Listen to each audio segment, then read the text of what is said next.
Damai sejahtera dari Allah Bapa itu yang melampaui segala akal dan pikiranmu dalam Kristus Yesus Tuhan kita. Amin. Umat yang dikasihi di dalam nama Yesus Kristus, firman Tuhan buat kita hari ini tertulis dalam kitab Yeremia pasal 33 ayat 10 dan ayat 11. Saya akan bacakan buat kita. Beginilah firman Tuhan di tempat ini, yang kamu katakan telah menjadi reruntuhan tanpa manusia dan tanpa hewan, di kota-kota Yehuda dan di jalan-jalan Yerusalem yang sunyi sepi itu tanpa manusia, tanpa penduduk dan tanpa hewan.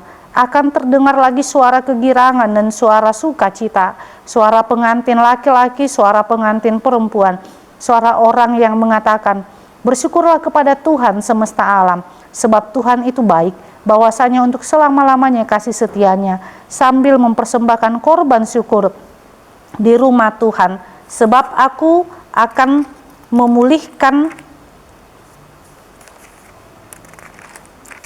keadaan negeri ini seperti dahulu, firman Tuhan. Demikianlah firman Tuhan. Kita yang dikasihi dalam nama Yesus Kristus, kasih Tuhan selalu baru setiap hari.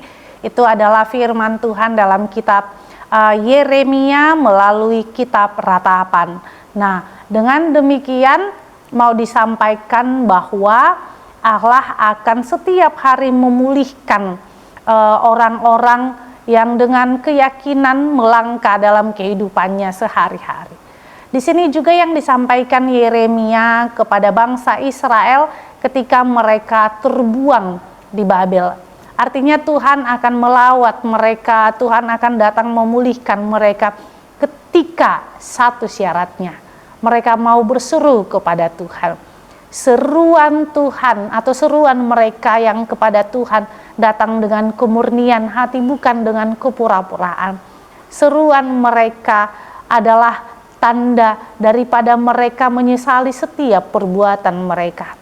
Oleh karena itu kehidupan mereka yang tanpa harapan, kehidupan mereka sunyi, sepi, kehidupan mereka yang hampa, Tuhan mau katakan ketika dengan hati berseru kesungguhan, komitmen, Tuhan mau datang melawat mereka. Sukacita yang datang kepada mereka adalah seperti sukacita suara kegirangan seorang pengantin laki-laki dan pengantin perempuan. Ketika ada sebuah ibadah pernikahan, sekalipun mungkin di situ ada air mata, tetapi air mata bukan kesedihan, tetapi kegirangan, akan ada hidup baru, akan ada bahtera keluarga yang baru. Demikian juga firman Tuhan, bagaimana sukacita pengantin laki-laki dan pengantin perempuan. Itu adalah gambaran orang-orang yang percaya, yang yakin bahwa Tuhan selalu memberikan hidup yang baru.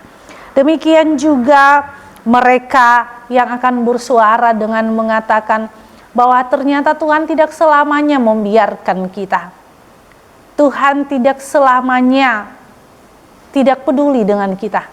Sebenarnya Allah melihat setiap pergumulan kita, ratap tangis kita, keluh kesah kita, mendengarkan doa-doa kita.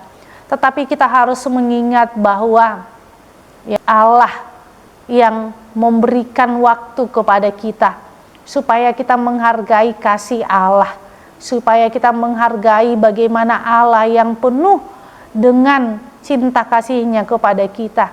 Dia menunggu memang pertobatan yang ikhlas dari dalam diri kita, sehingga kita mampu mengatakan bahwa kasih setia Allah itu selalu ada di dalam diri kita.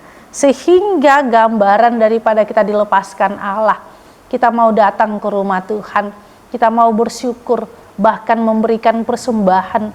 Persembahan itu bukan lagi persembahan daripada hanya materi saja, tetapi Paulus katakan persembahkanlah dirimu menjadi persembahan yang harum di mata Tuhan. Oleh karena itu, mari melihat sukacita yang selalu Tuhan berikan kepada kita. Amin. Kita bersatu dalam doa.